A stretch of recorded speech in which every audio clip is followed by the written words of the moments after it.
Alright guys, so this is kind of my first little video, kind of my introduction to my setup and how I've currently got everything set up. So I've been sim racing for a little over probably a year and a half now. I've been serious about it kind of for the past year. Like the first little bit was I've always played racing games, I've always done that, but I've never actually had a really good setup. So this is kind of just where I'm at now, going through kind of the different setups I've had.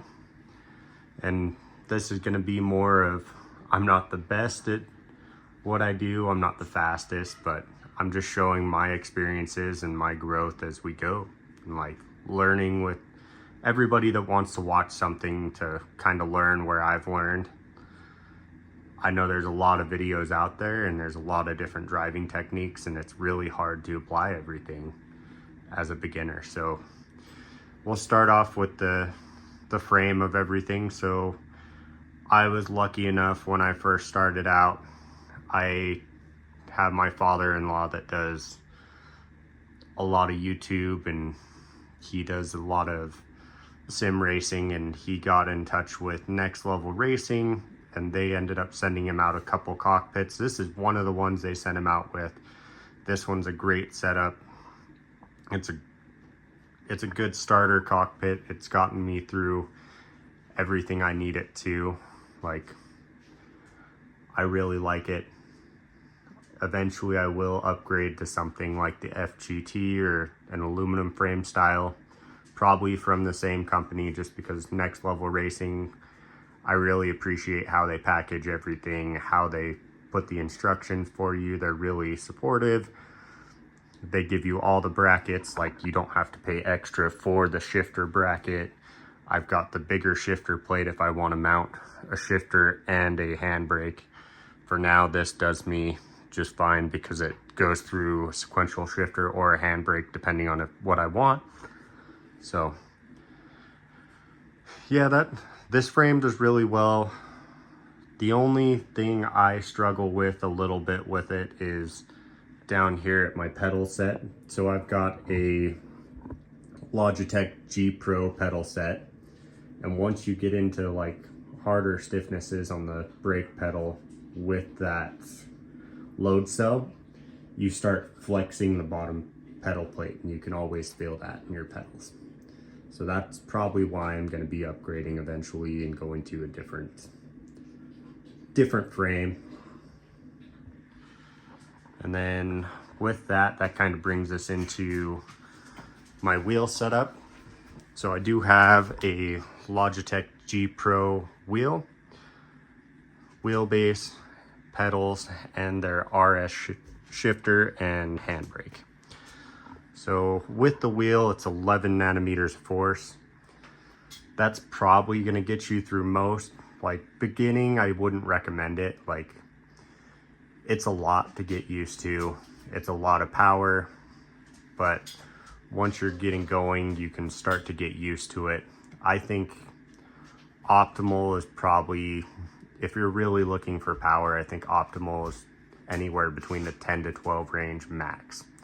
You're really outside of that, I don't think it's a huge amount of usable power unless you're really pushing yourself and wanting to do it every day and get a workout from your wheel. But I do like it. It's been a good wheel. I'm debating if I eventually upgrade to the new RS hub and do the different wheels, or if I just upgrade to a Fanatec, just because the Logitech is a good wheel. Everything's really good setup, but it's a little simplistic in the software. And I probably will go through that in a future video, just showing people like the softwares and what you can do with it. I'll probably go over to my father-in-law's and my brother-in-law's, because I started out on a Camus C5 that my father-in-law also gave to me for doing a bunch of videos on his channel.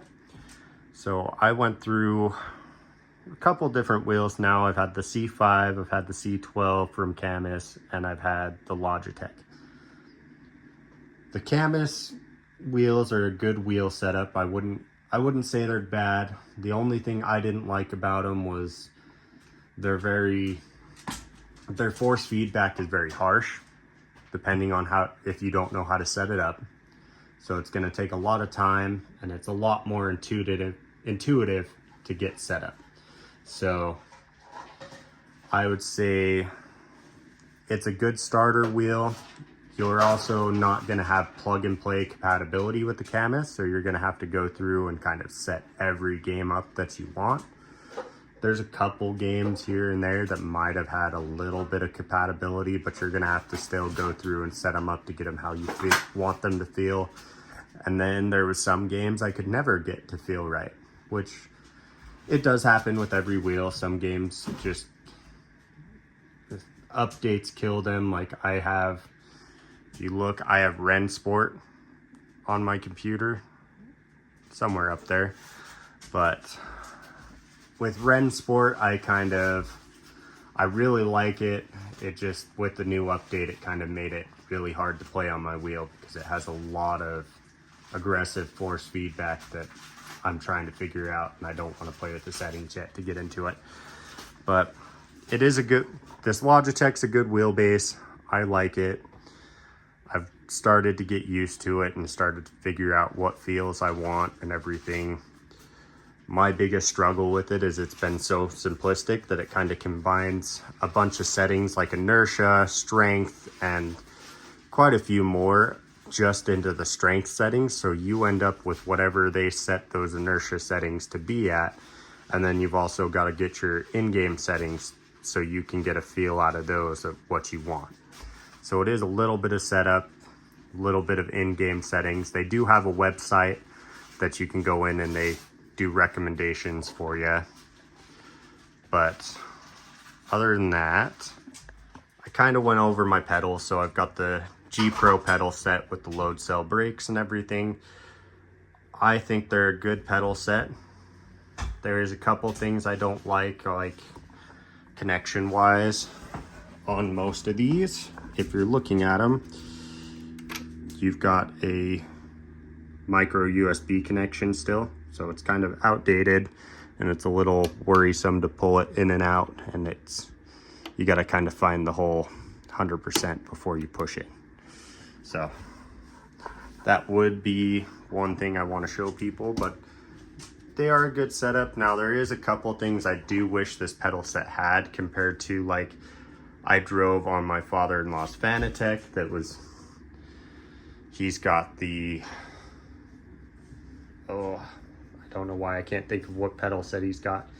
He's got the Club Sport V3 inverted pedals, and they are more adjustable to what I would like. So I would like to run a stiffer pedal and be able to use all of the pedal. These ones I've noticed it's hard to get all of the load cell used and utilized sometimes, but also I've noticed that without the throw adjustability, I like a little bit more pedal throw than I would with a super stiff pedal setup in these. I would like that adjustability to actually have more pedal throw when they are super stiff, so I can kind of gauge where I'm at, because they have maybe a 1/4 inch of throw when they're maxed out on stiffness, and there's no adjustability for it. The Fanatec Club Sport V3 pedals do have that, and I think they do feel better overall. But overall, I've gotten used to these. They're a good pedal setup, and I've kind of found where I like them and gotten some adjustments. I do have the 3D Rapid brake mod in there right now for what they say is supposed to emulate LMP cars, but I don't think it emulates it properly. It's still really soft at the top. It does get harder at the bottom, but it's softer at the top, so you're not going to get a good firm brake feel for what you want. And then we've got the RS handbrake and shifter that I've got right here. Now I did get this at the right before I got all the Logitech stuff, I ordered everything I ordered this first and I ordered those a week later. Now this guy I really like. I'm a huge fan of my handbrake. This does the job for me for now. Like, you can have it in multiple different settings. So if you're playing on like a PlayStation or something, I don't know if you can, how well you can see it, but it does have multiple different, it has a switch to go between the handbrake, the sequential shifter, and then a progressive handbrake. As you pull it, it'll work. So I usually have it on the progressive handbrake. The other handbrake mode is more if you're playing on a console, and it reads it as just a regular handbrake for a console. So that's kind of the difference. And then you've got your sequential shifter, and to move it over to that, you just unscrew this guy, and it's got a second hole down in the bottom. And then you can just kind of tuck everything right in there and kind of push. It just threads in. The height is adjustable, so I've got it maxed out on height. That's as high as it goes, but you can go all the way down to where it's almost sitting on the base. Just preference thing again, so you can kind of hear it up, down.